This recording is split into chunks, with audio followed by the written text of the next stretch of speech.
خواتین حضرات السلام علیکم.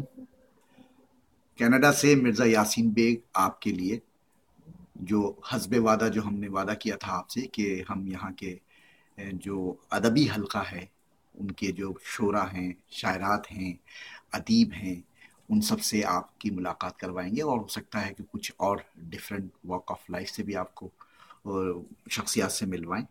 لیکن فی الحال جو آپ یہ نظارہ دیکھ رہے ہیں یہ ایک 21ویں منزل پر ہوں میں ایک عمارت کی، اور یہ عمارت ہے برمپٹن میں. اور سامنے جو آپ منظر دیکھ رہے ہیں یہ دور دور تک مسیساگا اور یہ سب چیزیں نظر آ رہی ہیں. دیکھیے کتنا خوبصورت ہے. اور ساتھ ساتھ میں آپ کو بتاتا چلوں کہ میں یہاں کیوں آیا ہوں. یقیناً کسی شخصیت سے آپ کو ملوانا ہے.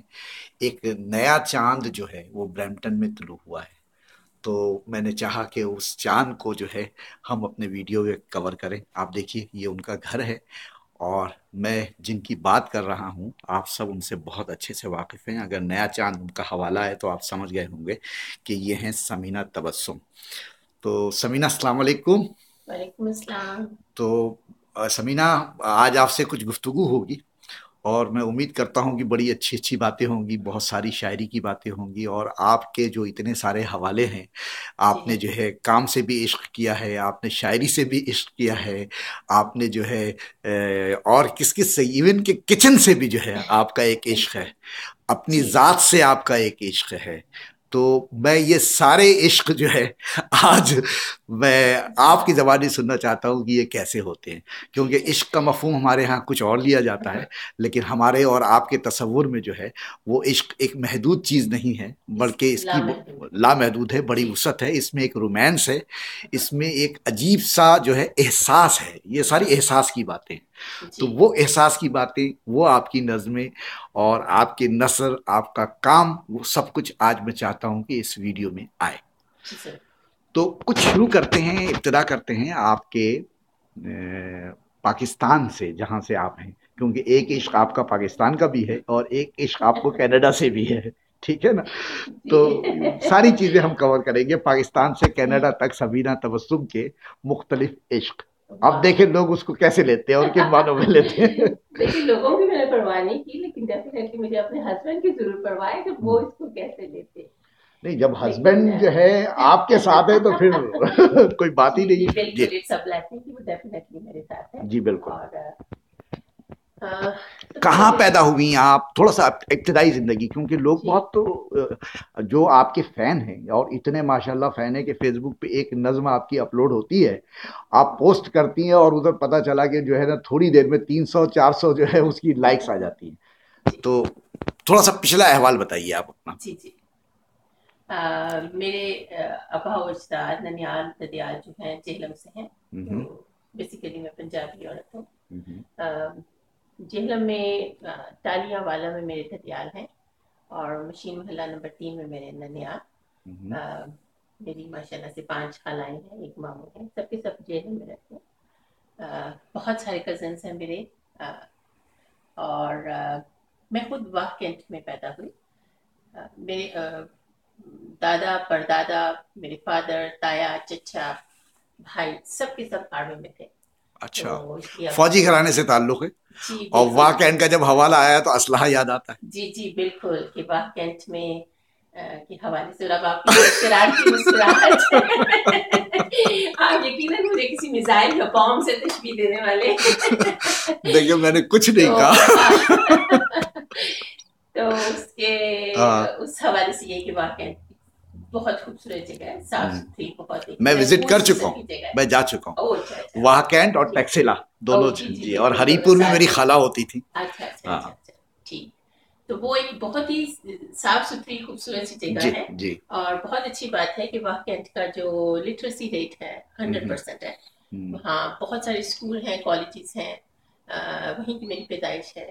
میرے والد جہلم میں تھے، لیکن جب انہوں نے آرمی سے، ایئر فورس میں تھے، ارلی ریٹائرمنٹ لے لی تھی اپنی آئی سائٹ کی کسی پرابلم کی وجہ سے، تو پھر وہ واہ کینٹ موو ہو گئے، اور وہیں ہم سب بہن بھائیوں کی پیدائش ہوئی.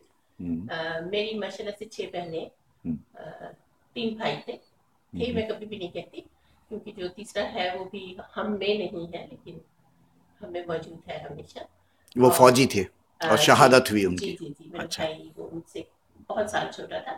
26 साल की उम्र में अभी उसने काबुल मिलिट्री एकेडमी से पास आउट हुआ था, कैप्टन हुआ था, लेकिन उन दिनों कोई मशकें वगैरह हो रही थी जिसमें वो शहीद हो गया था। तो उसमें मेरी पैदाइश के हवाले से जो मुझे बहुत अहम बात लगती है, हमारी पाकिस्तानी सोसाइटी के हवाले से कल्चर में जो एक थ्रेट होता है किसी भी औरत के लिए, अगर वो उसकी बहुत सी बेटियां हों। तो मेरे भाई हैं सबसे बड़े, उसके बाद हम 5 बहनें हैं, और मैं अपनी अम्मी की चौथी बेटी हूँ। उस पर अगर आप मेरी नज़में बाकायदगी से पढ़ते हैं तो शायद आपको वो नज़्म भी याद आ जाए, चौथी बेटी, जिसे पढ़ के मेरी अम्मी बड़ी नाराज हुई थी और रोई भी थी कि ये क्या बात है, ऐसे तुमने सोचा। anyway, तो उसमें ये था कि मैं चौथे नंबर पे थी अपनी बहनों में, मुझसे छोटी एक बहन है, फिर दोनों भाई। हम सब शुक्र अल्लाह का कि बहन भाई जो हैं एजुकेटेड हैं, उसमें उस वक्त के और हालात और अपने वसाइल के मुताबिक हमारे वालिदैन ने हम सब बहन भाइयों को पढ़ाया लिखाया, उसके लिए मैं बहुत मशहूर हूँ। मेरे बड़े भाई जो हैं वो डॉक्टर हैं, सऊदी अरब में हैं बहुत सालों से।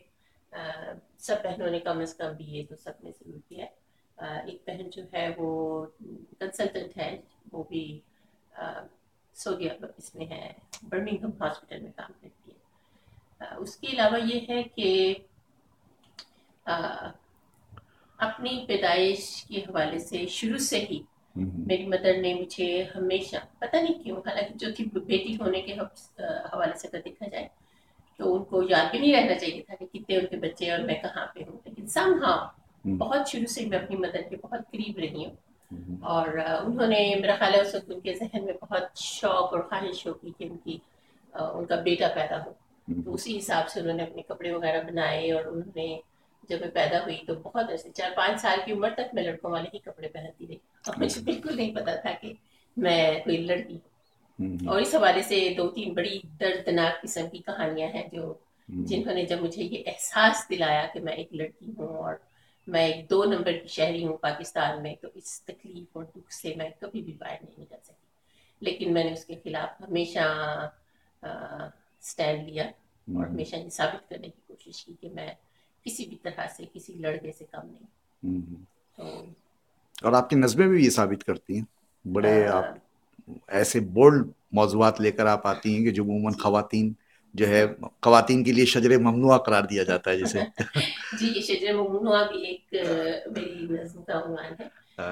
बोल्ड मुझे समझ नहीं आती कि लोग उनको बोल्ड क्यों कहते हैं, उनमें क्या चीज है जो उसे बोल्ड कहती है। मेरे पसंदीदा टॉपिक मेरे लोग हैं, और जब मैं मेरे लोग कहती हूँ तो अक्सर मेरे फ्रेंड्स मुझ पे हंसते हैं कि बढ़िया आई तुम लोगों वाली। लेकिन जो कुछ भी हो, जैसा मर्जी हो, लोग कुछ भी कहें, पाकिस्तान के हालात कैसे भी हों, हकीकत यह है कि मैं अपनी मिट्टी में बहुत गुंधी हुई औरत हूँ। मैं अपने लोगों को नहीं छोड़ सकती, वो जैसे भी हैं मुझे उनसे प्यार है। अब वो सही है, गलत है, ऐसे हैं वैसे हैं, I don't even care about that. तो और क्योंकि मैं टीचर हूँ पैदाइशी तौर पे, तो इस दुनिया के सारे लोग जो हैं समहाउ मुझे अपने बच्चे लगते हैं, एक मेरे हस्बैंड के अलावा। उनसे आपके बच्चे जी। तो वो इवन के मेरे स्टूडेंट्स भी समटाइम इस बात पे हंसते हैं कि वो कोई 72-73 साल के हैं, मेरे जो सबसे सीनियर स्टूडेंट हैं, 22-23 साल से लेके, तो मुख्तलिफ एज के हैं। और जब मैं अक्सर उनसे कहती हूँ कि I am just like your mother, तो वो हंसते हैं मुझको, लेकिन वो इस बात पे हमेशा यकीन करते हैं कि मैं उनकी मदर हूँ। और जहां तक मोहब्बत का सवाल है, तो मुझे नहीं अंदाजा कि लोग मोहब्बत को या इश्क को इतने नेगेटिव अंदाज से क्यों लेते हैं। मैं इस बात पे हमेशा सोचती हूँ, और मेरा ख्याल है ये इतनी लंबी बात है कि इसके लिए मुझे थोड़ा वक्त चाहिए इसको एक्सप्लेन करने। बिल्कुल बिल्कुल, हमारे नज़दीक जो है वो इश्क जो है एक हवा है, हमारी ज़ात भी एक हवा की तरह है, हम कैद होने वाले लोग नहीं हैं। तो लेकिन आप देखेंगे आज मैं आपको कैमरे में कैद कर रहा हूँ, ठीक है ना, और ये सिलसिला आप मुझे कैमरे में कैद करके आजाद कर रहे हैं। तो ये सिलसिला हमारा जारी रहेगा। पहला हिस्सा समीना ये यहाँ खत्म हो रहा है, तो अगले हिस्से में आपसे दोबारा बात होगी और फिर हम सारी तफसील जानेंगे कि वहाँ टीचिंग की तो क्या टीचिंग की, और यहाँ आपने किया तो क्या किया, और आप वहाँ ग्रेजुएशन कर चुकी थी। आखिरी बात यहाँ ये खत्म होता है। तो मुलाकात होती है अगले हिस्से में।